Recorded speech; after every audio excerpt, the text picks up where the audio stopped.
welcome to my patch 12.10, the durability update video that I am uploading to YouTube while live streaming it on Twitch. Chat has the ability to go ahead and spam any emotes they enjoy while doing so.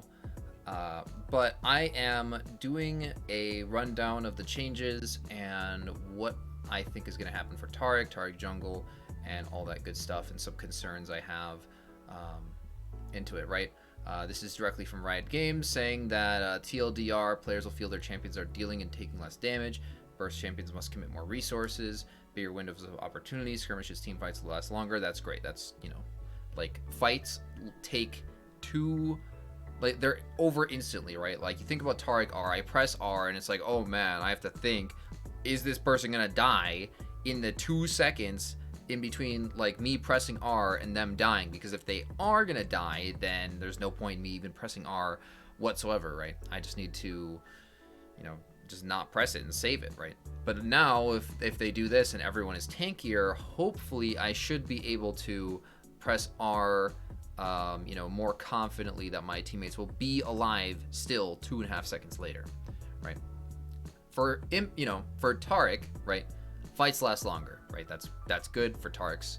More stuns, more Q, more W, right? You're gonna anything that's a ramping build, anything like lethal or anything like Moonstone or Shirelles are generally going to be better, right? Anything that it is stronger the longer the fight goes on will be good, right?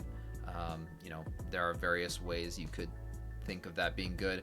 I don't think fights are gonna last long enough. Like, everyone's thinking, oh my god, everyone's gonna be so tanky. But, you know, an extra 100, 200 health is good, but it's not like an extreme amount. I don't think it's like, if you're taking Glacial, I don't think this is gonna make it so fights last long enough that you get a second Glacial proc off in the middle of the fight. I don't think that's possible, right? But because of that, I think Glacial might be slightly nerfed. Because of this change. I think Lethal's definitely buffed, and I think Predator is arguably nerfed, probably, and Phase Rush is about the same. So I really just see, like, the ramping builds, or the ones that can proc multiple times, being better, right? So enough about that, right? Here's what they actually get: 70 HP, better health growth, armor growth, MR growth, and the total difference is right there: 308 health, 20 armor, and 13.6 MR, right? And as it says, Taric gets more armor from his W, which means that you know, his W armor, he's gonna turn that 20 armor into, what is it, like 20, like, he's gonna turn it into more armor, right? And obviously it's gonna change with these conditioning and changes with items that we're getting into later. But you know, the biggest thing to note, like TLDR again, is that more armor means Taric's W will do slightly more, right? And his passive should also do slightly more damage, I'm pretty sure, which will help early clear. Maybe? That could be kind of nuts, right? If you get additional base armor, right? I mean, that would be pretty good. The additional MR and LP will help, yeah. And so maybe even a slightly increased clear speed early. But here's a bigger issue, right? Taric does mixed damage. He does AD and AP damage. He auto attacks and he does magic damage with those autos, but he also does AD damage because he's auto attacking. So when enemies have both magic resist and armor additionally, right, they're going to be way harder to kill, right? You know, fights are going to last like ridiculously long times with Taric, and Taric's going to feel like wet noodle, right? Wet noodle builds. So here's a big thing to consider, right? Heals and shields are reduced. All healing effects in the game are reduced by 10%-ish, it says, and all shield effects also by 10%-ish. So Taric doesn't have that much shielding. He has a shield on his W, and reducing that by 10% is negligible. The healing, of course, is, you know, reducing by 10%. You might think, oh my god, Taric is dead, right? His Q, it's so important, everything, right? But you can't really, there's reasons why it's actually good, right? Let's say you're in a team fight, right? If you're in a team fight, you look at these Grievous Wounds change. Enhanced Grievous Wounds has been changed from 60% to 50%. That includes Ignite, that includes Morello, and anything that's enhanced. And then the standard Grievous is going from 40 to 30. This actually means that if you are having Grievous, like, if you have an enemy who's buying Grievous Wounds against you, you're going to actually have more healing than you would right now, right? Because right now you have 100% healing, 100%. Grievous, normal Grievous is 40%, so it reduces it to 60% healing, and Enhanced would reduce it to 40% healing, right? With that 10% nerf, you're at 90% healing. But then you take 50%, right? Because now the new Grievous is 50%.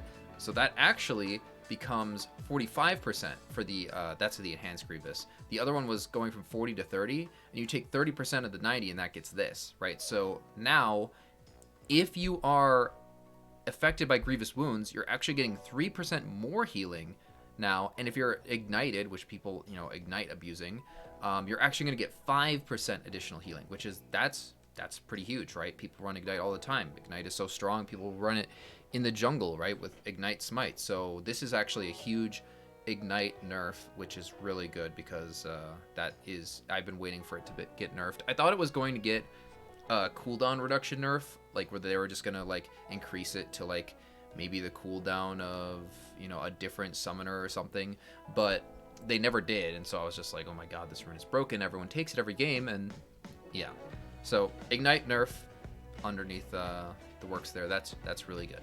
And this also means people are going to buy healing reduction less, which is also good, because if people are buying healing reduction less against a Taric, then bam, Taric heals more, right?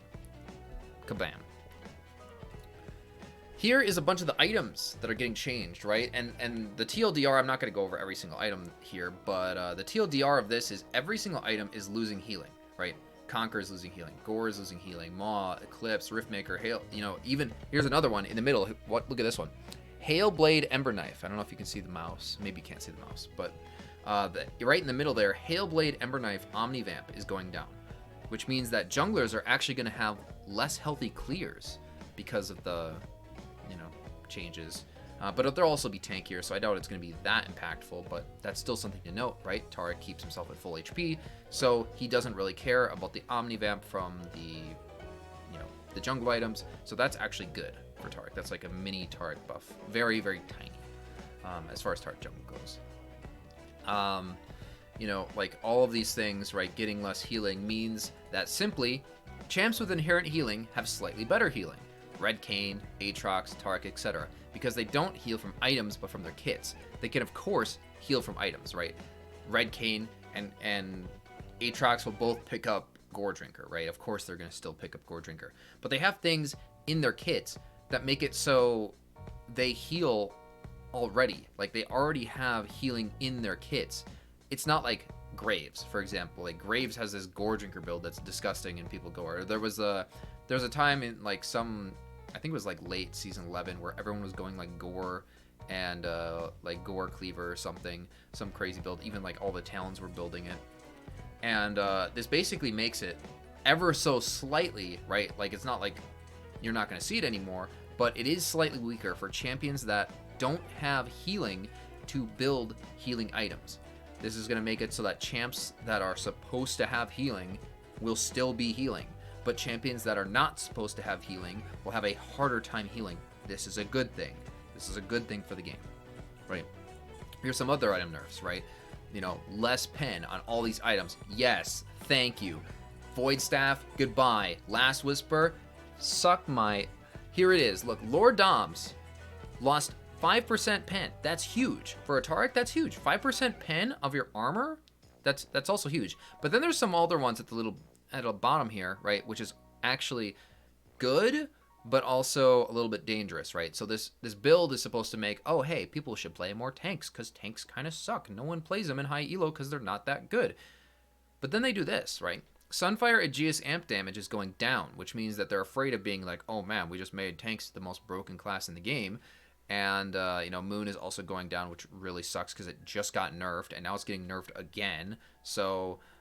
that's really bad. That's really bad for lethal Moon Taric. Moon has been nerfed twice in a row. It's basically going to make it so that any Shurelya's builds are going to be more effective. And same thing for just, the various other mythics that you can go. And Demonic Embrace is also going down, right? But also notice something else. All the pen down is good for Taric. But where's Grudge? Where's Leandry's? Why were neither of those items addressed? Grudge has armor pen. That item is being left as is. Liandry has max HP damage in it. That item is being, I guess, according to that last slide, just, you know, completely ignored. So, you know, kind of like micro buffs happening. Because, like I like to say a lot, if you buff a champion, you inherently make every other champion in the game worse. That's just how it works, right? So if you, like, same thing, if you nerf all of these items, you inherently make all of the items you didn't nerf stronger, right? So, you know, that's something kind of to consider, right? Anything on that list, you know, that you know, those items are all weaker now, which is good because a lot of them are super broken. But, you know, some of the ones that are unchanged, kind of concerning because they'll be spammed more, right?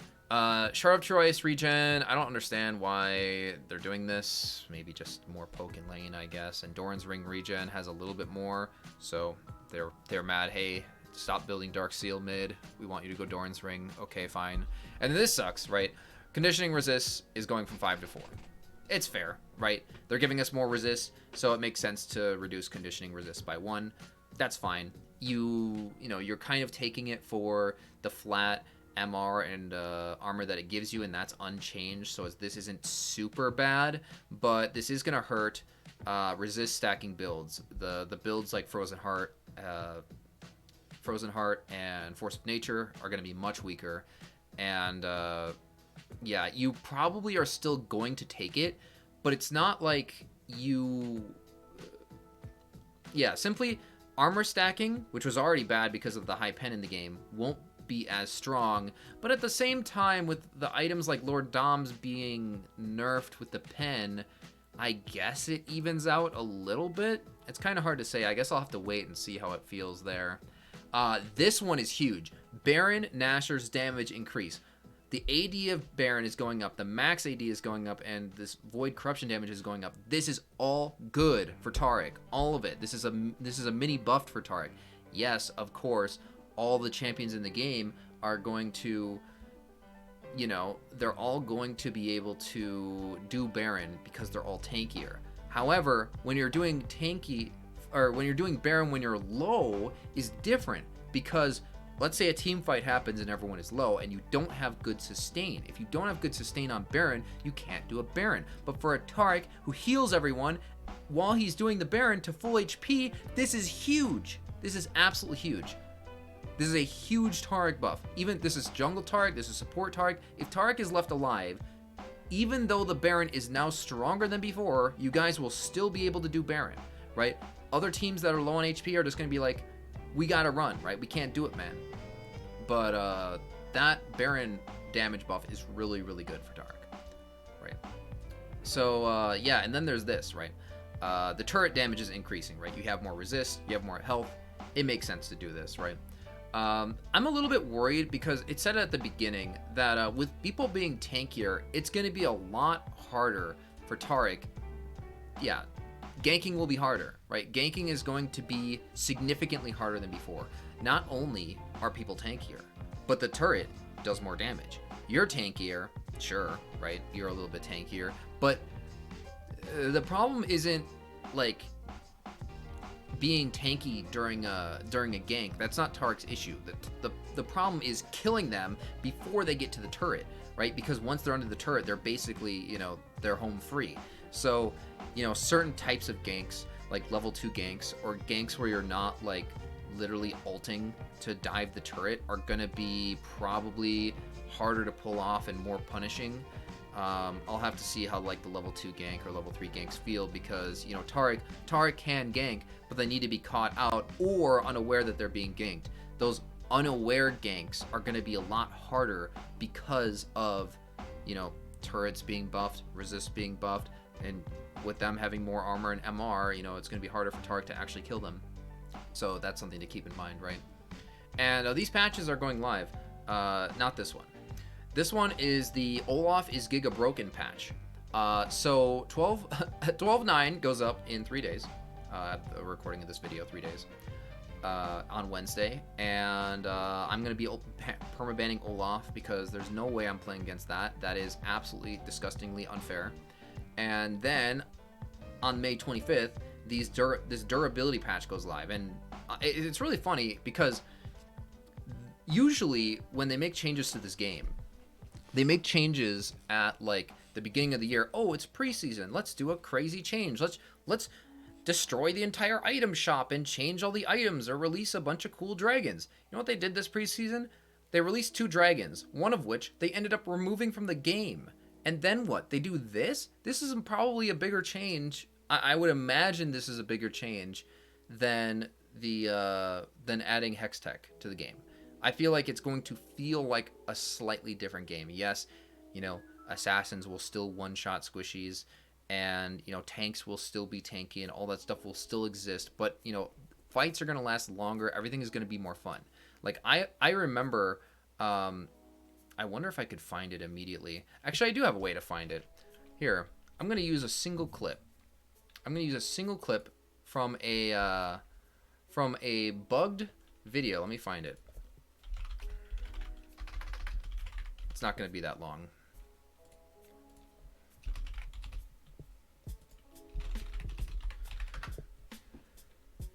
Here it is. Look at this clip. This was when Earth was absolutely bugged in the PvE, and you could only deal damage to each other using items. You could only deal damage using items, so that's why you see an Anivia with like Titan, you know, like you know, Titanic, and you know, look at how like this is a late game fight, right? Look at how long this fight is lasting. It's ridiculous. Everyone is building full damage, 100% full damage, and you still can't kill each other. Right? There were tons of different bugs involved with this clip, but what it comes down to is fights that last longer are more fun. At least I think so. I don't think it's that entertaining to just one-shot people over and over. Like Kiana can just currently do that, right? Her full combo can just one-shot the majority of champions in the game, and you know, that's just, it's unfun. It's unfun for the game to play against. So I really like the direction that they're going. I'm kind of concerned. Oh, here's another concern that I have though. One other concern that I have is what is going to happen when champions that deal true damage are in this game, right? These changes don't have anything to do with true damage. This doesn't impact true damage at all, especially max HP based true damage. You know what's going to happen with extra HP and extra resist that max HP damage dealing champions like Vayne and Fiora don't care about? They're going to be gods. Vayne, broken. Fiora, broken.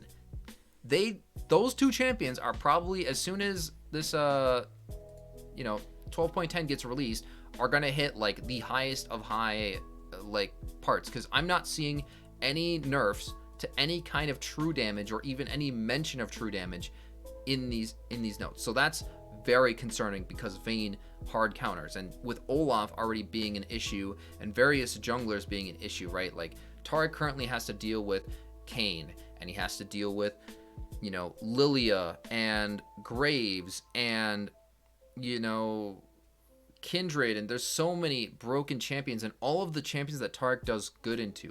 Taric does good into Lee Sin. Taric does good into Xin Zhao. He does good into tanks. He does good into Vi, like melee junglers. You're just not seeing them. You're not seeing like the typical melee tank or bruiser jungle because they're just bad. That's the way the game has been balanced.